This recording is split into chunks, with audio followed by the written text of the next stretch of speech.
Welcome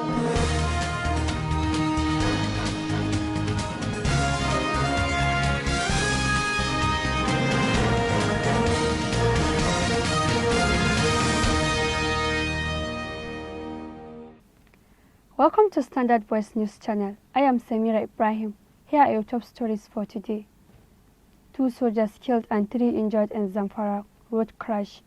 Ashfa Charity Initiative celebrates World Hepatitis Day. Nigeria records 624 new cases of COVID-19.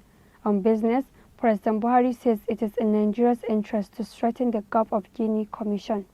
And on the international scene, 2 of Nigeria's closest neighbors, Benin and Niger, owe the country up to 1.4 billion naira. Now the news in details. 2 soldiers of the Operation Hadarin Daji have died, while 3 others sustained serious injuries as a result of an auto crash on the Gusau-Zaria road in Zamfara state. The accident occurred around 11 a.m. on Tuesday in Damba village, Gusau local government area of the state. An eyewitness, Anas Damba, told a correspondent that the soldiers were driving in a convoy when the driver of one of the vehicles lost control and hit a commercial car coming in the opposite direction. According to Damba, one of the soldiers was thrown out of the vehicle and crushed by the other vehicle in the convoy. 4 other soldiers who sustained serious injuries were rushed to the hospital by their colleagues. It was learned that one of the 4 injured soldiers later died in the hospital. When contacted, the public relations officer Operation Hadarin Daji, Captain Ibrahim Yahaya, said he was not in Zamfara state at the time of the accident. He was in Faskari town in Katsina state, but confirmed the unfortunate incident. A non-governmental and non-profit organization, Ashfa Charity Initiative Zamfara State, has celebrated World Hepatitis Day. The aim of the celebration is to create awareness on viral hepatitis. Director of the organization, Maryam Muhammad Aminu, said the non-governmental organization will provide free screening and sensitization on viral hepatitis B to commemorate the World Hepatitis Day, which is the 28th of July every year. The event took place at Gusau Orphanage Home, where the organization team of health personnel screened all the orphans and the staffs of the orphanage home. The organization also donated drugs and clothing to the orphans. My name is Maryam Muhammad Aminu, and I am the Executive Director of Ashfa Charity Initiative. Here we're presently at the Orphanage Home Gusau to commemorate World Hepatitis Day by screening and sensitizing the orphans here on Hepatitis B. We started last year, 28th of July 2019, we commemorated World Hepatitis Day by giving free screening to 200 people and sensitization, and then we also did a couple of more screenings, and here we are today again this year, inshallah, to commemorate World Hepatitis Day by giving these children free screening. The Association of Women Journalists Zamfara State Chapter has assured its readiness to contribute its quota to the development of Zamfara State. The chairperson of the association, Hajia Salamatu Umar, gave the assurance when they paid a courtesy call on the Commissioner for Women Affairs, Hajia Zainab Lawal Gumi, in her office. The chairperson said members of the association, which cut across media organizations in the state, would continue to disseminate true and objective reporting of government activities. The chairperson expressed the readiness of the association to partner with the Ministry of Women Affairs and people of Zamfara State towards improving the socio-economic well-being of the people, and to further explore more areas of cordial relationship between the Office of the Commissioner and the Association. The purpose of the visit is to facilitate with the Commissioner on her appointment. Similar visit was also paid on the Senior Special Assistant Non-Governmental Organization, Dr. Asalam Aliyu Gimbir Kaura. Both the Commissioner and the SSA pledged to cooperate with NAWAJ in the development of the state and the country in general.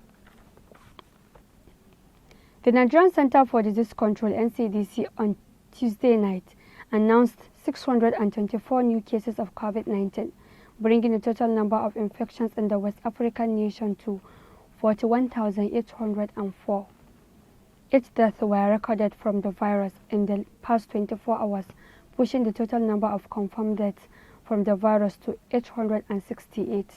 According to the NCDC, out of the total of 41,804 infected persons so far, 18,764 have recovered and have been discharged after treatment in the country's 31st state and the Federal Capital Territory (FCT). The new cases, according to the NCDC, were found in the 18th state of the Federation, with Lagos State having the highest figure of 212 cases, Oyo 69, Niger 49, Kano and Osun 37 each.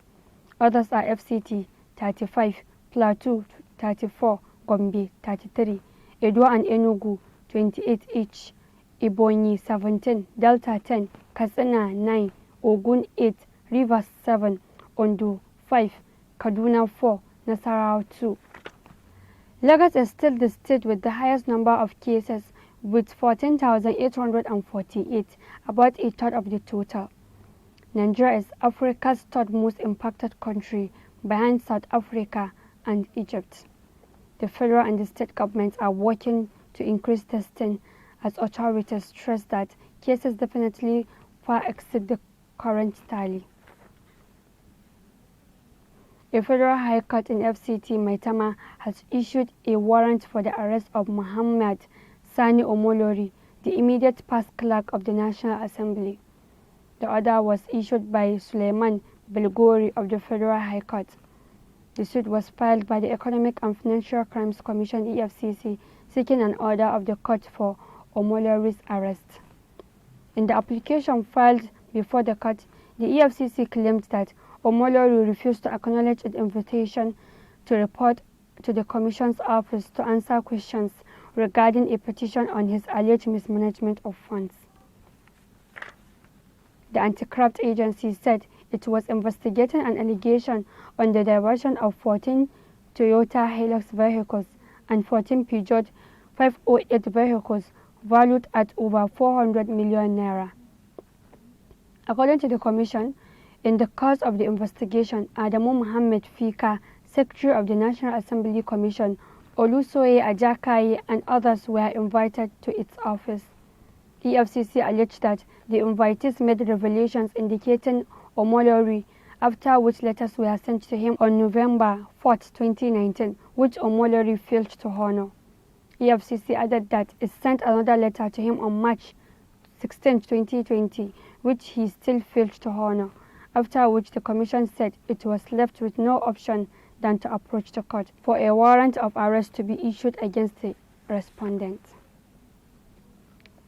Abdul Rashid Maina, ex-chairman, Pension Reform Tax Team, has been released from Kuje Correctional Center 9 months after his detention.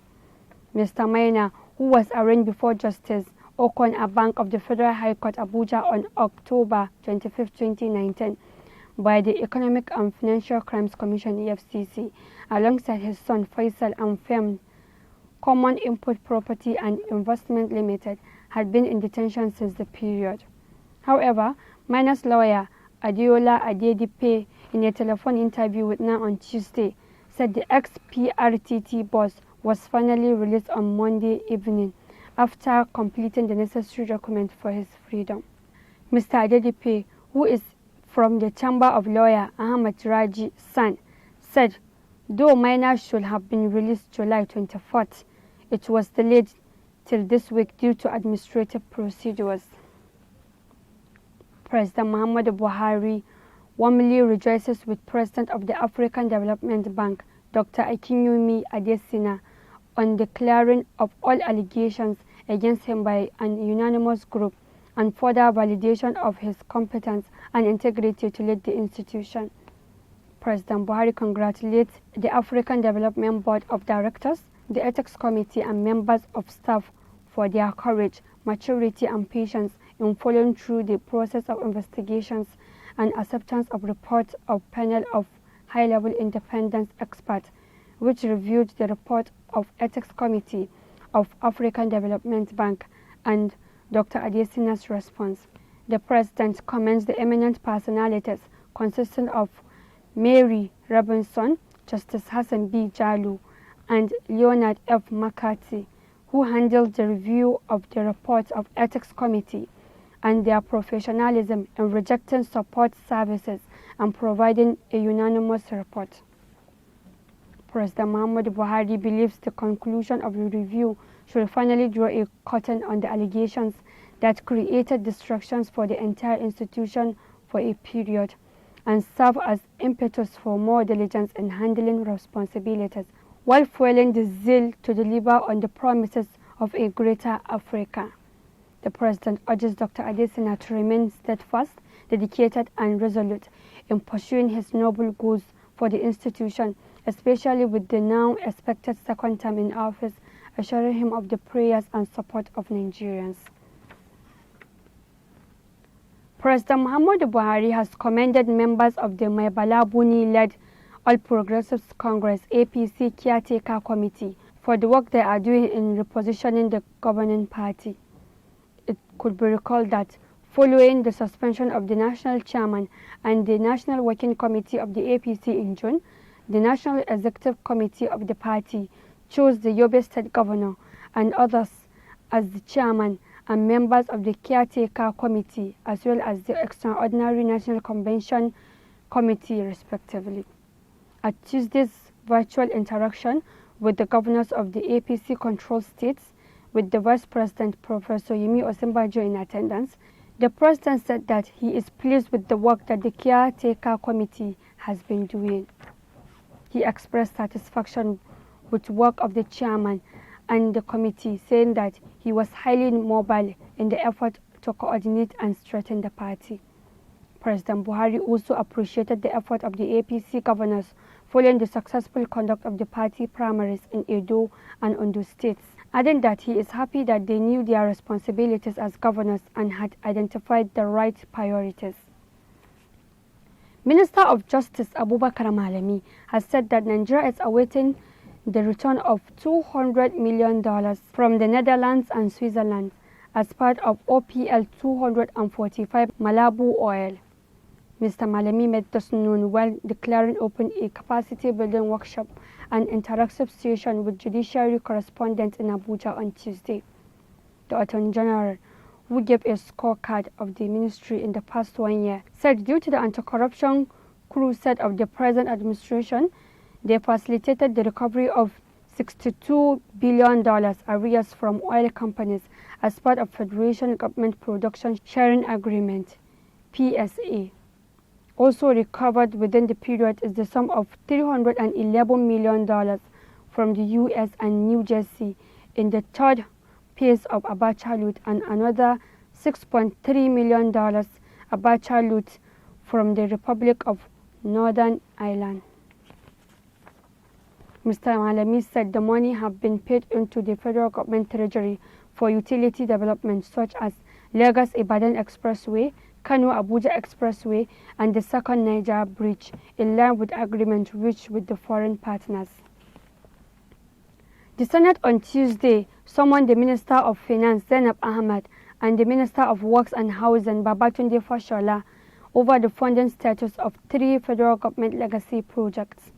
Also summoned were the Accountant General of the Federation, Ahmad Idris, and the Managing Director of Nigeria Sovereign Investment Authority, Uche Oji. The summons was issued at an interactive meeting organized by the Senate Committee on Finance with NSIA officials. The legacy projects are the Abuja-Kano route, Lagos-Ibadan Expressway, and the second Niger Bridge.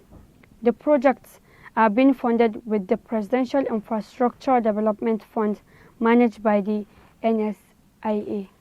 The chairman of the committee, Solomon Olamilekan, said that the heads of the agencies were summoned to explain the issues of variation in the contract sum of the project between the period of initiation up to the time the PIDF took over the funding. Earlier, Mr. Oji told the panel that construction contracts were executed between the Ministry of Works and the contractors before they were transferred to the PIDF. On business, over to Aguirita.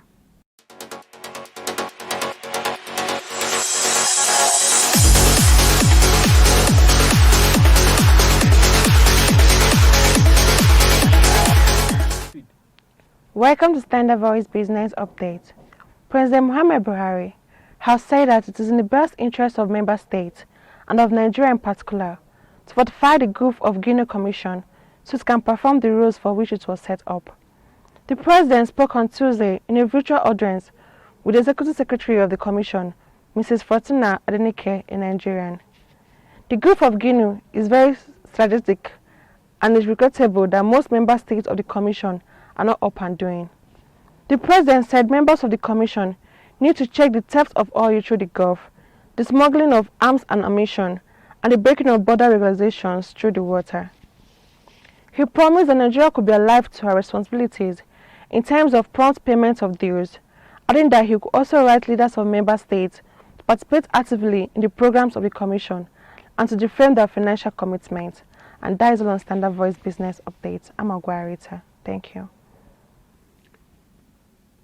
And on the international scene, the presidency says two of Nigeria's closest neighbors, Benin and Niger, owe the country up to 1.4 billion naira. In a statement signed by spokesman Garba Shehu, addressing a report questioning why the nation was exporting electricity to neighboring countries on credit, while blackout persists nationwide, the presidency noted that as at 2019, the debt owed by four countries totaled $69 million. As of the last review in 2019, the amount of indebtedness to all three customers stood at $69 million, subsequent upon which several payments were made to MBET. The statement said, much of this has been repaid by the debtor nations. As of today, Niger owes only USD 16 million and Benin USD 4 million. Adding up to the naira equivalent of about 1.2 billion naira. That has been the news from Standard Voice Television. To end the news, a quick look at the major headlines. 2 soldiers killed and 3 injured in Zamfara road crash. As Svtv charity initiative celebrates World Hepatitis Day, Nigeria records 624 new cases of COVID-19.